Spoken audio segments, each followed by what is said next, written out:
Près d'une année après le lancement des travaux de modernisation de la route nationale numéro 1 dans son tronçon compris entre Ngouba et Mbuji-Mayi, long de 843 km, ce projet financé par le programme sino-congolais qui comprend 6 lots connaît un taux d'exécution rassurant.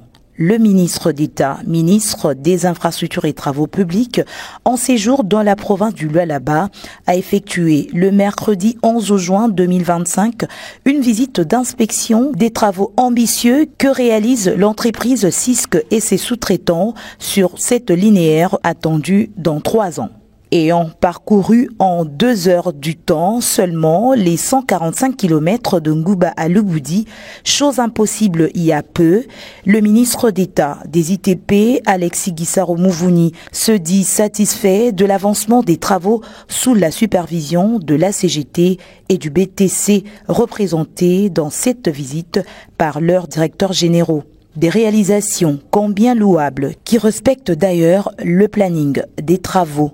Des ouvrages de franchissement construits, des caniveaux en moellon déjà prêts, ouverture, dégagement des emprises, rechargement de la couche de fondation, la chaussée prend forme avec notamment la pose de la couche de roulement en béton bitumineux sur certaines parties. Bref, la cure de Juvence porte ses fruits sur ce tronçon combien capital pour les populations des 11 provinces que relie la route nationale numéro 1.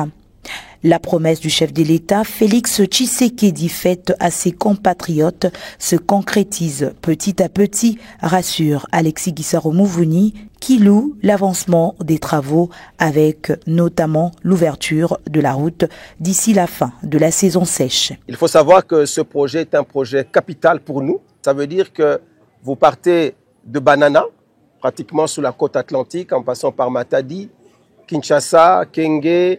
Vous continuez dans l'espace Kassai jusqu'à atteindre ici l'espace Katanga. Aujourd'hui, nous effectuons des travaux entre Kamwesha et Kananga, Kananga-Mbuji-Mayi. Et donc, ainsi, en 2027, cette promesse que le président de la République a faite à notre population de pouvoir faire des grands travaux d'infrastructure pour cette partie de la route nationale numéro 1 en 2025, nous l'aurons achevé. Et la grande annonce et le grand constat que je fais aujourd'hui, c'est que l'entreprise s'est engagée à faire l'ouverture d'ici la fin de la saison sèche. Donc à la fin du mois d'août, donc à partir de Ngouba jusqu'à Mbuji-Mayi, toute la route sera praticable. Un projet intégrateur qui ouvrira la voie à des avancées socio-économiques des populations. Le territoire de Lubudi aussi en fait partie et l'administrateur remercie les autorités. Nous avons connu des problèmes, surtout en saison pluvieuse.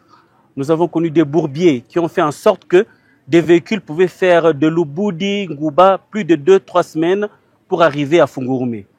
Mais avec les travaux que nous avons connus depuis l'arrivée de la CGT, et les partenaires des CISC, on peut faire facilement maintenant Lubudi-Ngouba à moins de 3 heures du temps.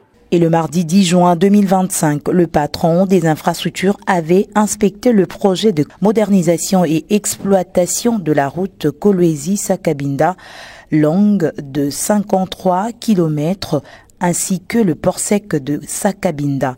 Un projet bénéfique pour la RDC, la Zambie et bien d'autres corridors transafricains qui permettra l'intégration routière et les échanges commerciaux entre la RDC et les pays de la SADC. Il s'agit d'une belle option pour les ports secs de Sakania, Kasumbalesa et Mokambo.